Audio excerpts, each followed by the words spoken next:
আব্দুল কাদের জিলানী রহমাতুল্লাহি আলাইহির বাবার নাম ছিল আবু সালেম মুসা জঙ্গি। এত বড় আল্লাহর ওলি, আল্লাহর দরবারে হাত তুলে কোনো কিছু চাইলে আল্লাহ তাআলা মুহূর্তের মধ্যে তার দোয়া কবুল করে নিতেন।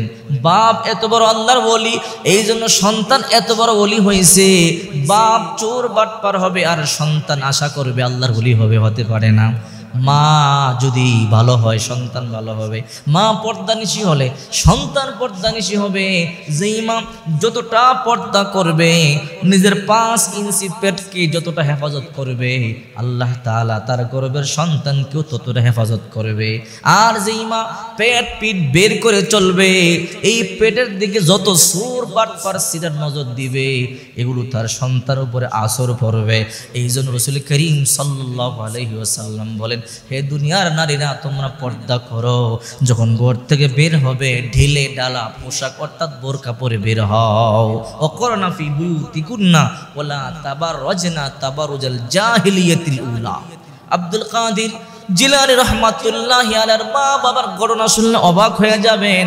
আবু সালেম মুসা জঙ্গি, প্রচন্ড ক্ষুধার যন্ত্রণা, 3 দিন ধরে না খাওয়া, নদীর পাড়ে দিয়ে চলতেছে, যদি কোনো খাবার পায় খাবার খাবে। হঠাৎ করে তাকাইয়া দেখে একটা ফল বাসতে বাসতে আসতেছে, আশেপাশে কোনো মানুষ নাই, কোনো গাছ গাছালি নাই। ক্ষুধার যন্ত্রণায় ফলটা নিয়ে একটু খেয়ে ফেললেন, খাওয়ার পরেই মাথা নষ্ট হয়ে গেল। আরে কার ফল আমি খাইলাম, কার গাছের ফল খাইলাম, অনুমতি নিলাম না। কিয়ামতের ময়দানে আল্লাহর দরবারে আমি কেমনে মুখ দেখাবো? আর আমরা চুরি ডাকাতি করে খাই, আর ওই ব্যক্তি জানা নাই শোনা নাই মালিক নেই, নদী থেকে ভাষা একটা ফল পাইছে, ওইটা খাইয়েই টেনশন। ওরা তো আল্লাহর ওলি ছিল। এবার চিন্তা করতেছে, ওই দিক থেকে বাতাস আসতেছে, নিশ্চয়ই ওই দিক থেকে ফলটা কোনো গাছ থেকে পড়েছে। এবার চলতে চলতে উজান দিকে রওনা করলো।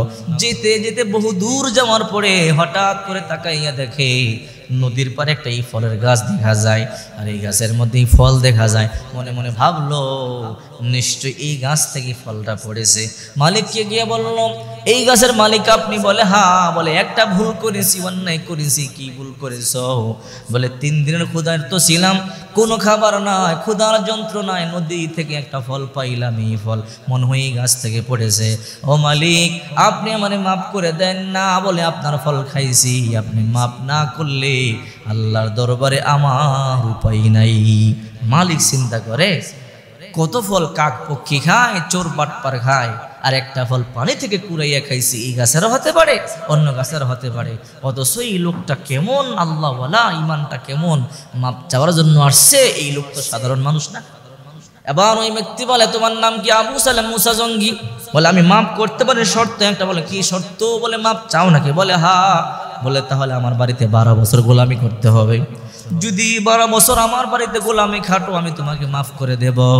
আবু সালেম মুসা চিন্তা করতেছে, একটা ফল খাইছি, এই জন্য 12 বছর আপনার বাড়িতে আমার গোলামি খাটতে হবে। বলে হ্যাঁ। চিন্তা করো কি করবা, নতুবা তোমাকে মাফ করবো না। মনে মনে চিন্তা করে, হারে 12 বছর যদি খাটবার পরও মাপ পাওয়া যায়, কিয়ামতের ময়দানে আল্লাহর দরবারে দাঁড়াতে হবে না। আর যদি মাপ না করে তাহলে জাহান্নাম ছাড়া আমার উপায় নেই। এইবার বলল, মালিক ঠিক আছে, আমি আপনার বাড়িতে কাজ করব, ঠিক আছে, 12 বছর পরে কিন্তু আপনি আমারে ছাড়িয়ে দিবেন। বললো হ্যাঁ ঠিক আছে, যাও।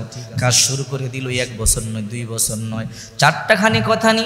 12 বছর কাজ করবার পরে তাগড়া যুবক যখন চলে আসবে, তখন আবু সালে জঙ্গি মুসাকে ওই লোক বলতেছে, চলে যাইবা? বলে হ্যাঁ। বলে এখনো তোমারে মাফ করি নাই। বলে কেন?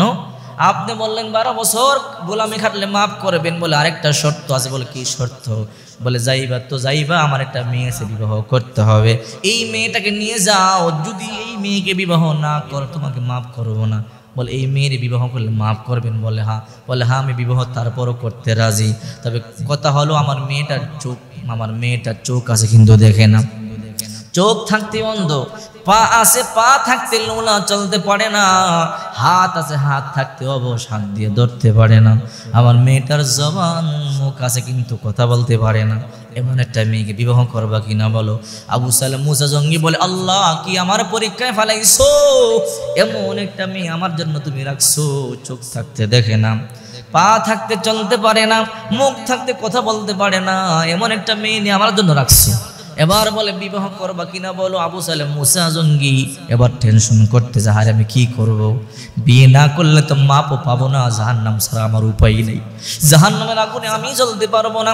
অনেক চিন্তা ফিকির করবার পরে এবার বললো হ্যাঁ আমি বিবাহ করব। বিবাহ হয়ে গেল। বিবাহ হয়ে যাওয়ার পরে এবার বললো যাও বাসর করে যাও। আবু সালেহ মুসা জঙ্গি বাসর করে গেল।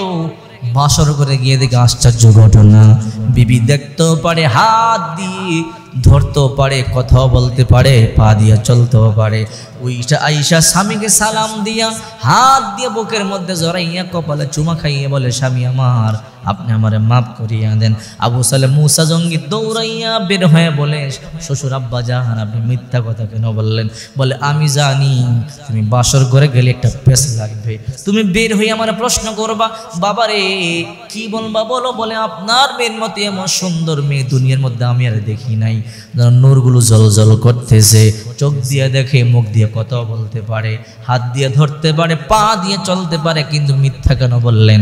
এবার তার শ্বশুর বলে, বাবা শোনো, আমার এমন একটা মেয়ে জীবনে কোনো পর পুরুষের সাথে কথা বলে নাই, এই জন্য বলেছি মুখ থাকতে বলতে পারে না, জীবনে কোনোদিন চোখ থাকবার পরও কোনো পর পুরুষকে দেখে নাই, এই জন্য বললাম চোখ থাকতেও সে দেখতে পারে না, জীবনে কোনোদিন এই পা দিয়ে বাইরে বের হয় না, এই জন্য বললাম পা থাকতেও চলতে পারে না, এই হাত দিয়ে কখনো বেগানা পুরুষকে ধরে না, এই জন্য বললাম হাত থাকতেও ধরতে পারে না। বাবা তুমি ভুল হইলে আমারে মাফ করে দাও।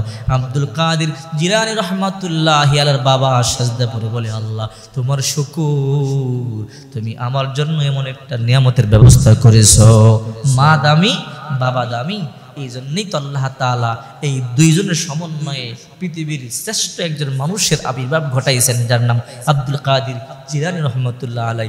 এই জন্য মা দামি হইলে সন্তান দামি হয়, বাবা দামি হইলে সন্তান দামি হয়, ফ্যাক্টরি ভালো হইলে অবশ্যই তার মাল সম্পদ